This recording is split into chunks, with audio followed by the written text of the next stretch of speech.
Hello everyone, welcome back. स्वागत है आप सभी का टीचिंग माई लर्निंग के यूट्यूब प्लेटफॉर्म पे। मेरा नाम है आशीष और आज हम लोग जो है ग्राम पंचायत का ही जो हरियाणा का पंचायती राज एक्ट है उसमें पार्ट सेकंड का चैप्टर छठा चैप्टर जो सिक्स है वो पढ़ने जा रहे हैं। अभी तक हमने जो है 45 धाराएँ कवर कर ली हैं, ठीक है। और जो 5 चैप्टर हैं वो हम कवर कर चुके हैं। अगर आपने पहले वाली वीडियोज़ नहीं देखी हैं तो आप इसी चैनल के प्लेलिस्ट सेक्शन में जा करके आपको हरियाणा पंचायती राज के नाम से प्लेलिस्ट मिल जाएगी। आप वहाँ पे वो सारी धाराएं पढ़ सकते हैं। आपके भी एग्ज़ाम आने वाले हैं ग्राम सिटी पटवारी से रिलेटेड, जो भी पटवारी या नहर पटवारी से रिलेटेड डाटा है वो भी डिस्कस करेंगे जल्दी ही। एक बार इसको ख़त्म कर दें, ठीक है। अभी हम ये धारा पढ़ना शुरू करते हैं कि धारा 46 क्या कह रही है कि access two records of gram panchayat, कि जो भी ग्राम पंचायत होगी वो रीजनेबल टाइम पे सही समय पे परमिट करेगी, परमिशन दे देगी किसको, किसी भी ऑफिस को या कोई ऐसा पर्सन जो डायरेक्टर के द्वारा या चीफ एग्जीक्यूटिव ऑफिसर यानी कि जिला परिषद में जो सीईओ होते हैं उसके द्वारा नियुक्त किया जाए, ठीक है। जैसा भी केस रहेगा उस हिसाब से वो ऑथोराइज़ करेगी इनके बिहाफ पे एक्सेस करने के लिए, क्या जो भी बुक्स है, प्रोसीडिंग्स है, रिकॉर्ड्स है या कोई भी ऐसी प्रॉपर्टी या फिर कोई ऐसा काम किसी इंस्टीट्यूशन का जो ग्राम पंचायत के द्वारा कंट्रोल किया जा रहा है, ठीक है, वो सब की एक्सेस देगी ऑफिसर को, ठीक है। या किसी ऑफिस ऑफिस से मतलब ये है कि जैसे पीएम क्या है, वो मतलब एक डेजिग्नेशन है जैसे, पर है कौन, वो तो नरेंद्र मोदी जी हैं। ऐसे सीएम है जैसे, तो वो एक ऑफिस है, पर है कौन अभी, तो मनोहर लाल खट्टर है हमारे जैसे, ठीक है। तो ऐसे कोई भी वो ऑफिस है तो उसको परमिशन देगी चेकिंग करने के लिए, ठीक है, ग्राम पंचायत। सब सेक्शन वन में जो कुछ भी लिखा हुआ है उसको कॉन्ट्राडिक्ट ना करते हुए, ठीक है। जैसे बीडीपीओ है, ब्लॉक डेवलपमेंट पंचायत ऑफिसर, या फिर सोशल एजुकेशन पंचायत ऑफिसर हैं, ठीक है। अगर उनको किसी भी पर्पज़ के लिए लगे कि उनकी जो भी ग्राम पंचायत की रिकॉर्ड्स हैं, रिकॉर्ड वाली बुक है या कुछ भी डाटा है, तो वो अपने पास मंगवा सकता है चेकिंग के लिए। अगर उसको कहीं भी किसी भी ग्राउंड पे कुछ भी अजीब लगे, ठीक है, तो वो सीज़ कर सकता है उस सारे डाटा को एक स्लिप देके, ठीक है। ग्राम पंचायत को इसकी रिसीट देगा कि ये अपने पास रख रहा हूँ मैं, और चेकिंग के बाद आपको वापस किया जाएगा या आगे की जो भी प्रोसीडिंग होगी वो सब, ठीक है। और जो सबसेक्शन 1 2 में लिखा हुआ है वो सब किया जा सकता है बशर्ते इससे किसी का राइट वायोलेट ना हो, ठीक है। जो भी पार्टीज इन्वॉल्व हैं जैसे ग्राम पंचायत, वो ऑफिस हो गया, बीडीपीओ, वो सब मिला के जो भी हैं, बस किसी का राइट वायोलेट ना हो, ठीक है। वो सबको ध्यान रखते हुए ये प्रोसीडिंग्स की जाएंगी। धारा 47 में क्या है कि power to suspend action of gram panchayat. ग्राम पंचायत मान लीजिए कोई काम कर रही है या करने वाली है और डीडीपीओ को लगे, डिस्ट्रिक्ट डेवलपमेंट पंचायत ऑफिसर, या एसडीओ को लगे कि ये ठीक नहीं है, ठीक है, उनके हिसाब से, तो वो उसके खिलाफ कंप्लेन कर सकती है डायरेक्टर को। उसके काम को जो सस्पेंड किया जा सकता है ग्राम पंचायत की स्टेटमेंट्स रिकॉर्ड करके, ठीक है। डीडीपीओ करेगा, उसकी स्टेटमेंट लेगा ग्राम पंचायत की, अपने जो उसको लगता है रीजंस कि इस हिसाब से ये ठीक नहीं है, मेरे ये रीज़न है, वो सब रिकॉर्ड करके डायरेक्टर को भेज देगा। डायरेक्टर को जो ठीक लगेगा वो उस हिसाब से एक्शन ले लेगा, ठीक है। इन केस द रेजोल्यूशन और order suspended by DDPO SDO as the case में be he shall forthwith. तो मतलब वही है कि जो दोनों ही जो है अपने हिसाब से जो उसके ऑर्डर हैं वो लिख के स्टेटमेंट रिकॉर्ड करके भेज जाएंगे ऊपर। जो ग्राम पंचायत है अगर उसको लगता है कि जो ये हमारे खिलाफ एक्शन लिया गया है वो ठीक नहीं है, तब वो उसके खिलाफ 30 डेज़ के अंदर कंप्लेन कर सकती है, किसको, गवर्नमेंट को, अपील की जा सकती है उसके लिए। अगली धारा में क्या बताया गया 48 में कि कंट्रोल एंड सबॉर्डिनेशन की, मान अभी तुम ग्राम पंचायत की बात कर रहे हैं यहाँ, तो मान लीजिए ग्राम पंचायत कंट्रोल किया, सबॉर्डिनेशन की बात है कि उनको कौन कंट्रोल कर सकता है किस किस चीज़ों में। तो यहाँ बताया गया है कि जिस भी मैटर में, कोई भी मैटर होगा मान लीजिए इस एक्ट के अंडर, तो जो ग्राम पंचायत है या ग्राम पंचायत समिति या जिला परिषद है, ठीक है, और जो डायरेक्टर है, तो उनके ऊपर कोई और अथॉरिटी भी हो सकती है। जैसे गवर्नमेंट कानून बनाएगी, जो लॉ बनाएगी, जिस हिसाब से डायरेक्ट करेगी उस हिसाब से। जैसे कई केसेस होते हैं जहाँ ग्राम पंचायत पंचायत समिति के अंडर काम करती है कुछ केसेस में, ठीक है। वैसे ही जो पंचायत समिति और जिला परिषद के अंडर काम करती है, जो जिला परिषद है वो मतलब फर्दर डायरेक्टर के अंडर काम करती है। कई सारे केसेस होते हैं जहाँ उनके द्वारा जहाँ जो है सबको कोऑर्डिनेट किया जाता है किसी एक अथॉरिटी के द्वारा अलग अलग काम के हिसाब से, ठीक है। वो पावर बताई गई है कि ऐसा नहीं है कि उनके ऊपर कोई होगा नहीं, तो इनके ऊपर कोई और अथॉरिटी भी हो सकती है, ठीक है, जो गवर्नमेंट जिस टाइम पे कोई कानून बना दे उस हिसाब से। अगली धारा देखते हैं। धारा 49 क्या कहती है कि डिफ़ॉल्ट ऑफ ड्यूटीज़। मान लीजिए कोई ग्राम पंचायत है, उसकी जो ड्यूटीज़ हैं वो उसको नहीं कर पाती, उस टाइम पे कोई कानून है उस हिसाब से वो काम नहीं करती, तो जो डायरेक्टर है वो एक खुद से इंक्वायरी करके जो टाइम पीरियड उसको लगेगा फिट, ठीक है, कि इतना उसमें उसको काम करने का मौका देगी। अगर वो नहीं कर पाती तो वो किसी बंदे को अपॉइंट कर सकती है, डायरेक्टर जैसे कर सकता है। और जो भी उस टाइम पे खर्चा आएगा काम काज का वो सारा जो है ग्राम पंचायत के फंड से दिया जाएगा, उसके द्वारा दिया जाएगा, ठीक है। अब इस हिसाब से जो भी पर्सन अपॉइंटेड है वो ग्राम पंचायत की सारी पावर्स को एक्सरसाइज करेगा, जो भी पावर है ग्राम पंचायत की, ठीक है। और जो ये अरेंजमेंट है इसको गवर्नमेंट जो कोई भी टर्मिनेट कर सकती है या फिर दोबारा से शुरू कर सकती है। जो भी प्रॉपर्टी होगी ग्राम पंचायत की वो उस पर्सन के अंडर आएगी तब तक, ठीक है। जो भी मतलब खर्चे होंगे कामकाज के उस टाइम पे वो सारे जो ग्राम फंड से दिए जाएंगे। जो भी व्यक्ति होगा उसकी जो सैलरी है वो भी ग्राम फंड से ही दी जाएगी। अगर देखा होगा सबसेक्शन 1 या 4 यानी कि जो भी कामकाजी खर्चे थे या उसकी सैलरी थी वो सब जो है अगर नहीं दिया जाता ग्राम पंचायत के द्वारा उस पर्सन का, तो गवर्नमेंट जो है वो डायरेक्ट कर सकती है, मतलब बाइंड कर सकती है उस इंसान को जिसके पास ग्राम फंड की जो है एक तरह से कस्टडी है, ठीक है। जैसे ग्राम सचिव हमारे लीजिए, ग्राम जो सरपंच है, अगर कोई काम काज करना होता है तो दोनों के सिग्नेचर चाहिए होते हैं पैसा निकालने के लिए जो ग्राम पंचायत का फंड होता है उससे। अब मान लीजिए अब ग्राम पंचायत तो डिफ़ॉल्ट कर गई, अब सरपंच तो है नहीं, अब किसके पास है कस्टडी? ऐसा मान लेते हैं कि वो ग्राम जो सचिव है उसके पास है, ठीक है। अगर ग्राम सचिव पैसा जारी नहीं करता है उस पर्सन की अथॉरिटी के अंडर जो कामकाज हो रहा है उसके लिए या उसकी सैलरी के लिए, तो जो गवर्नमेंट होगी वो उसको डायरेक्ट करेगी सचिव को कि भाई आप इसको सैलरी दो, ठीक है। तो उसको सैलरी देनी पड़ेगी इस तरह से। आगे बढ़ते हैं।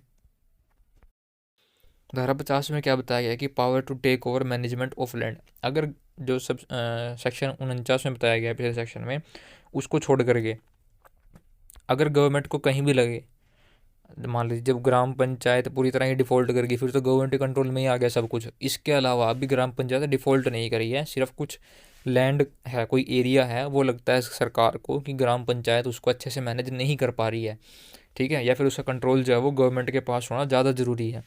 तो गवर्नमेंट जो है उस एरिया को अपने अंडर ले लेगी नोटिफिकेशन जारी करके ऑफिशियल गजट में, ठीक है। अगर वो एरिया मान लीजिए पहले ही लीज पे दिया हुआ है किसी को ग्राम पंचायत ने, तो वो एरिया तब तक सरकार अपने कंट्रोल में नहीं ले सकती जब तक वो लीज ख़त्म ना हो जाए। या फिर जो एरिया सरकार अपने अंडर लेगी वो तब तक सरकार के पास रहेगा जब तक जो ग्राम पंचायत है उसकी ड्यूरेशन है। मान लीजिए ग्राम पंचायत को बने हुए 2 साल हुए हैं और सरकार को लगे कि एरिया हमें अपने अंडर लेना है, तो अगर सरकार ले ले तो वो सिर्फ 3 साल तक रहेगा सरकार के पास। उसके बाद जो अगली ग्राम पंचायत आएगी वो ऑटोमेटिकली उसके पास चला जाएगा वापस, ठीक है। और जो इसके अंदर लिखा हुआ है कि जो सब सेक्शन 1 में ये बात कही गई है उस एरिया के मैनेजमेंट के लिए जो भी खर्चा होगा वो उस एरिया से आने वाले पैसे से ही बियर किया जाएगा और जो पैसा बचेगा वो सब ग्राम पंचायत के फंड में ही जमा करवा दिया जाएगा, ठीक है। आगे बढ़ते हैं। धारा 51 सेक्शन 51 में क्या है कि सस्पेंशन और रिमूवल ऑफ पंच और सरपंच। अब यहाँ सस्पेंशन भी और रिमूवल भी है इसी में ही, ठीक है। कोई डिप्टी कमिश्नर या डायरेक्टर को लगे कि जो सरपंच है उसके खिलाफ किसी तरह की क्रिमिनल जो प्रोसीडिंग्स है वो चल रही हैं, इन्वेस्टिगेशन चल रही है, ठीक है, उसको जो है मौका दे करके खुद को एक्सप्लेन कराने का कि क्या हुआ कैसे नहीं हुआ, तो उसको जो है अपॉर्चुनिटी के बाद कुछ टाइम के लिए सस्पेंड किया जा सकता है। और जो ये सस्पेंशन है मतलब वो 1 साल से ज़्यादा का नहीं हो सकता अगर जो क्रिमिनल केस में भी उसके खिलाफ कोई मोरल टर्पिटर मतलब मोरली जैसे नैतिकता को ध्यान में रखते हुए मतलब उसके खिलाफ ऑब्जेक्शन ना लगाया जा सके, मतलब उसको छोड़ करके। हमारी जैसे कोई सरपंच है अब उसके खिलाफ प्रोसीडिंग चल रही हैं और जनता को लगेगी कि इसने ऐसा काम कर दिया गलत, तो ये बना कैसे रह सकता है पोस्ट पे, मतलब कोई नैतिकता को लेकर के सवाल ना खड़ा कर सके, ठीक है। उन चीज़ों को छोड़ करके 1 साल से ज़्यादा का सस्पेंशन नहीं हो सकता पंच या सरपंच का जो भी होगा, ठीक है। पर और इस टाइम पीरियड में जब तक वो सस्पेंड है वो किसी भी प्रोसीडिंग में भाग नहीं लेगा ग्राम पंचायत की। जो भी रिकॉर्ड्स होंगे वो हैंड ओवर कर दी जाएंगे, अगर सरपंच है तो पंच को, अगर पंच है तो सरपंच को, और पंच वो जो जिसके पास मेजोरिटी हो, ठीक है, जिसके ऊपर सारे अग्री करें। जो डायरेक्टर है या डिप्टी कमिश्नर है जिस भी एरिया का, ठीक है, वो और किस केस में जो है सरपंच को हटा सकता है, रिमूव कर सकता है। अभी तो सस्पेंशन था, अब रिमूवल की बात है, हटा कैसे देंगे, ठीक है। और इसके लिए पहले वही उसको जो है अपॉर्चुनिटी दी जाएगी खुद को एक्सप्लेन करने के लिए। अगर क्रिमिनल कोर्ट जो है उसको गिल्टी मान ले किसी उसके एक्ट के लिए और उसको जो है सज़ा मिल जाए 6 महीने से ज़्यादा की, या फिर वो डिस्क्वालीफाई हो जाए ग्राम पंचायत के अपने इलेक्शन से, ठीक है, या धारा 175 के अंदर जो है वो डिस्क्वालीफाई हो जाए। वो पढ़ेंगे बाद में कि 175 में क्या लिखा हुआ है, या वो 5 लगातार मीटिंग्स ना कर पाए ग्राम पंचायत की या उसमें जो है जाए ना, ठीक है। और जो भी मतलब उसके द्वारा किया गया है काम, ठीक है, या जो उसकी ड्यूटीज़ थी उसको लेकर वो डिफ़ॉल्ट कर जाता है, मतलब कुछ गड़बड़ कर देता है बड़ी, और उसमें जब वो गिल्टी पाया जाता है तो उसको हटा दिया जा सकता है, ठीक है। और जो पर्सन सबसेक्शन 3 के अंदर जो ये ऊपर है रिमूव किया गया, जिसमें उसके अंदर जो रिमूव किया गया है उसको री इलेक्शन से डिसक्वालीफाई किया जा सकता है, पर सिर्फ 6 साल के लिए, ठीक है। अगर किसी सरपंच को लगे कि उसके खिलाफ जो भी प्रोसीडिंग की गई हैं वो ठीक नहीं है, तो वो उसके खिलाफ जो है कंप्लेन कर सकता है 30 दिन के अंदर अंदर गवर्नमेंट को, ठीक है। अब रिमूवल में भी जो भी रिकॉर्ड्स होंगे वो जो है हैंड ओवर कर दिए जाएंगे पंच के द्वारा सरपंच को, और सरपंच जो होगा उसके द्वारा मेजोरिटी रखने वाले पंच को, ठीक है। अगली धारा देखते हैं। धारा 52 में बताया गया, सेक्शन 52 में, कि डिसोल्यूशन ऑफ ग्राम पंचायत। अभी जो ग्राम पंचायत के ही डिसोल्यूशन की बात हो रही है। अगर गवर्नमेंट को लगता है कि जो ग्राम पंचायत है, ठीक है, वो ठीक से काम नहीं कर रही है, जो भी उसको ऑर्डर्स दिए जा रहे हैं, जो भी डायरेक्शन दी जा रही हैं, वो उसको अच्छे से फॉलो नहीं कर रही हैं, चाहे वो गवर्नमेंट के द्वारा हो, पंचायत समिति या जिला परिषद किसी के भी द्वारा हो, ठीक है, और लगे कि अब कम्पिटेंट नहीं है ग्राम पंचायत, ठीक है, तो उसको जो है डिज़ोल्व कर दिया जाएगा ग्राम पंचायत को। और उस केस में क्या होगा कि जो सरपंच होगा, जो पंचेज होंगे, उन सबको जो अपने ऑफिस खाली करने पड़ेंगे, ठीक है। जो भी ड्यूटीज़ होंगी तब तक वो गवर्नमेंट किसी और को सौंप देगी, किसी व्यक्ति को, ठीक है। या और भी केस होंगे, वो आगे बताऊंगा कैसे। और जो पोजेशन होगा ग्राम पंचायत की प्रॉपर्टी का सारा, वो गवर्नमेंट के पास चला जाएगा। अब मान लीजिए ग्राम पंचायत डिसोल्व होगी, तो हम पहले ही पढ़ चुके हैं धाराओं में शुरू की में कि कैसे जो है, अगर ग्राम पंचायत ने मान लिया 5 साल के लिए बनी थी, और अभी जो है उसको 4 साल 6 महीने हो गया मान लीजिए, ठीक है, और सिर्फ 6 महीने बाकी हैं, तो जो नई इलेक्शन करवाने की ज़रूरत नहीं है, क्योंकि सिर्फ 6 महीने बाकी हैं। उसमें बताया कि 6 महीने से कम का समय बचाओ तो दोबारा इलेक्शन करवाने की ज़रूरत नहीं है। अगर ग्राम पंचायत जो है मान लिया 5 साल के लिए बनी थी, पर 1 साल में उसको डिसॉल्व करना पड़ गया, तो अब जो नई ग्राम पंचायत बनेगी उसके लिए 6 महीने में इलेक्शन करवाना ज़रूरी है, और जो नई बनेगी वो बचे हुए पीरियड के लिए काम करेगी। मान लीजिए 1 साल पे ही होगी डिसॉल्व, और 2 महीने लग गए इलेक्शन करवाने में, तो अब जो बचा हुआ समय है ना, उस समय के लिए ही अगली ग्राम पंचायत जो है वो काम करेगी। ये जो है पहले हम पढ़ चुके हैं शुरू के धाराओं में। आगे हमारे पास धारा 53 की लाइबिलिटी ऑफ सरपंच और पंच, कि जो भी पंच या सरपंच होगा उसके अंडर जो भी प्रॉपर्टी आ रही है ग्राम पंचायत की, उसमें किस तरह का लॉस होता है, किसी तरह की कोई मिसकंडक्ट किया जाता है, या मान लीजिए कोई नुकसान हो गया प्रॉपर्टी का, तो वो सब की लाइबिलिटी जो है वो पंच या सरपंच की होगी। उसको जो है अपॉर्चुनिटी दी जाएगी खुद को एक्सप्लेन करने के लिए, उसके बाद जो भी एक्शन होगा वो उसके खिलाफ लिया जाएगा, ठीक है। जो बीडीपी होगी जैसे वो एक्शन लेंगे, ठीक है। अगर सरपंच को लगता है कि नहीं इसके खिलाफ गलत एक्शन लिया गया है, तो वो डायरेक्टर को भी अप्लाई कर सकता है। डायरेक्टर जो है फिर जो उसको लगे उस हिसाब से वो कार्रवाई करेगा विद इन 30 डेज, ठीक है। इसके अलावा जो भी एक्शन लिया गया डायरेक्टर के अलावा, अगर गवर्नमेंट को लगता है कि इसमें कुछ कम ज़्यादा है, तो गवर्नमेंट से वो डायरेक्टर से रिपोर्ट मांग सकती है, वो अपनी रिपोर्ट देगा। उसके बाद जो गवर्नमेंट को एक्शन लेना है वो एक्शन ले लेगी गवर्नमेंट, ठीक है। ये इतना इंपॉर्टेंट नहीं है, यहाँ से बस यही पूछा जा सकता है कि एक्शन लिया जा सकता है नहीं, या मतलब लाइबिलिटी किसकी होगी, इस तरह के क्वेश्चन बनेंगे।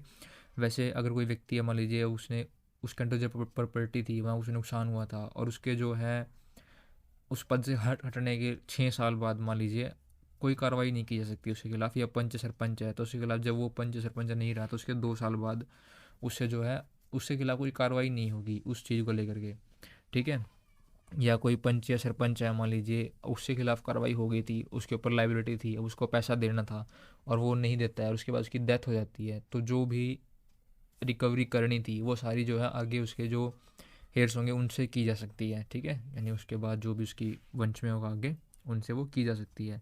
आगे धारा 54 की, 54 में क्या है, penalty for tampering with the property. अगर कोई व्यक्ति ग्राम पंचायत की किसी भी तरह की प्रॉपर्टी के साथ किसी भी तरह की छेड़खानी करता है, कोई नुकसान पहुंचाता है, तो वो सब उससे रिकवर किया जाएगा, ठीक है। उसके खिलाफ पेनल्टी लगाई जा सकती है जो 1,000 रुपये तक हो सकती है। अगर ब्लॉक डेवलपमेंट जो बीडीपी है उसको लगे तो वो सुओ मोटो भी एक्शन ले सकता है, या ग्राम पंचायत की शिकायत पे भी अपॉर्चुनिटी देंगे पर उस व्यक्ति को कि वो खुद को एक्सप्लेन करे, कि बताए उसने क्या किया, कैसे किया, क्यों किया, उसके बाद जो उसके खिलाफ कार्रवाई करी जा सकती है। अगर व्यक्ति को लगे कि उसके खिलाफ एक गलत एक्शन लिया जा रहा है, तो वो 30 दिन के अंदर अंदर डायरेक्टर को अपील कर सकता है, और जो भी डायरेक्टर का डिसीजन होगा वो फाइनल होगा, ठीक है। अभी यहाँ हमारी जो ग्राम पंचायत से संबंधित जो भी धाराएं थी वो ख़त्म हो गई हैं। अब पार्ट 3 शुरू हो रहा है, चैप्टर 7, जहाँ से हम पंचायत समिति के बारे में पढ़ेंगे। इसको हम जो अगली वीडियो से कवर करना शुरू करेंगे, इसमें मैंने जो है 54 तक कवर कर दिए हैं अभी तक। अगर आपने पिछले वाली वीडियो जो नहीं देखी है तो आप उन्हें जा करके देख लें।